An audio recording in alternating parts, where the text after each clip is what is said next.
Hello friend, नमस्कार। मेरे भोजपुरी देहाती गीत के चैनल पर जितने बहन भाई अम्मा चाची लोग जुड़े हैं, मैं सभी के लिए मंगल कामना करती हूँ कि आप लोग स्वस्थ रहें, मस्त रहें, अपना ख्याल रखें। देखिए, बहुत एक प्यारा विवाह गीत लेकर आई हूँ। अच्छा लगे तो कमेंट में आप लोग ज़रूर बताइएगा और ढेर सारा प्यार दुलार दीजिएगा। जय माता दी। पाँच ही पेड़ बाबा बगिया लगावेलन, तुलसी लगावेलन अकेल। पाँच ही पेड़ बाबा बगिया लगावेलन, तुलसी लगावेलन अकेल। घर में से निकरेली बेटी हो कवन देई, ठाढ़े भैली बगिया के बीच। घर में से निकरेली बेटी हो कवन देई, ठाढ़े भैली बगिया के बीच। के करे दुआरे बाजन बाजेला, के करे दुआरे होला गीत।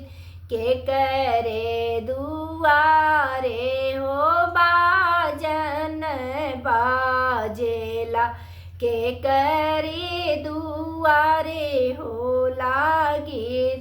के करे दुआरे सुंदर बर उतरेला, के कर होला विवाह। के करे दुआरे सुंदरी उतरेली, के कर होला विवाह। बाबा दुआरे हो बाजन बाजेला, अम्मा दुआरे होला गीत। बाबा दुआरे हो बाजन बाजेला, अम्मा दुआरे होला गीत। भैया दुआरे हो सुंदरी उतरेली, बेटी तुहरो जे होला बिया। भैया दुआरे हो सुंदरी उतरेली, बेटी हो तुहरो जे होला बिवा। नाही अम्मा सिखली हो घर गृहस्थी हो, नाही सिखली राम रसो।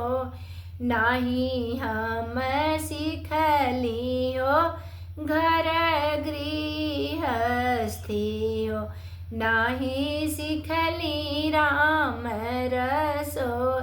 मटिया के चूल्हा अम्मा लिपही ना जनली हो, कैसे पति रखबो तुहार।